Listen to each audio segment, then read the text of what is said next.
Good morning, investors. Now I will discuss China's gross domestic product for Q2 2022.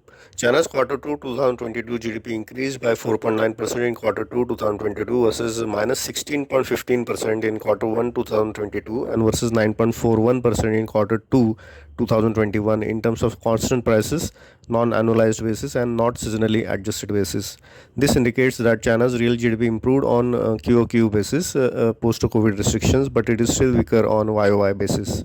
China's Q2 agricultural, forestry, animal husbandry, in short, primary industries output increased by 63.86% in Q2 2022 versus 64.85% in Q1 2022 and versus 66.42% in Q2 2021, indicating China's primary industries rebounded in Q2 post-COVID restrictions in March-April.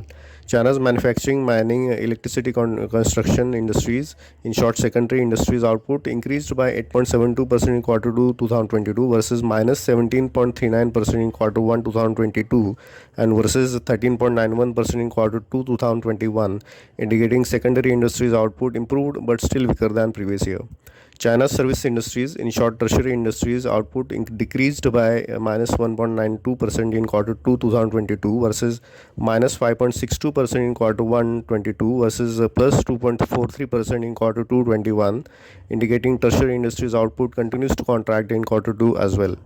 Looking at current yuan prices, China's nominal GDP increased by 8.25% in Q2 2022 versus minus 16.67% in Q1 2022 and plus 14.74% in Q2 21 at current prices, non-annualized basis and not seasonally adjusted basis. This indicates that China's nominal GDP improved post-COVID restrictions but at a slower pace on YoY basis. Again, at current prices, agricultural sector rebounded to pre-COVID level. Manufacturing mining sector output improved but still weaker than previous year, and service industry sector industries continues to contract post-COVID.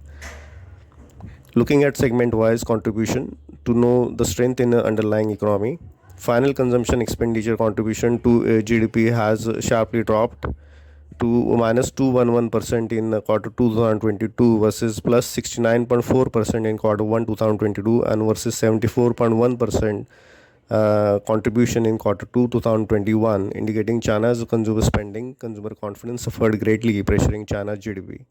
Contribution from capital formation increased sharply by 66.4% and contribution from net exports increased sharply by 244.8%, indicating private capital investments increased for expansion or higher capacity utilization in Q2 and higher net exports supported Chinese GDP at large. Summing up, China's consumer spending, consumer confidence suffered greatly due to COVID pandemic-related disruptions. Exports of goods and services, biggest contributor to China's GDP. Agricultural output rebounded, but manufacturing still weaker on YoY basis. Service sector continues to contract even post-COVID pandemic. Overall, Chinese GDP improved on quarter-on-quarter basis, but post-COVID restrictions, but still weaker on YoY basis on not seasonally adjusted basis. Note that China's GDP data cannot be compared both on quarter-on-quarter and YoY basis due to COVID pandemic-related disruptions and restrictions in Q1, Q2 2021 and Q1, Q2 2022.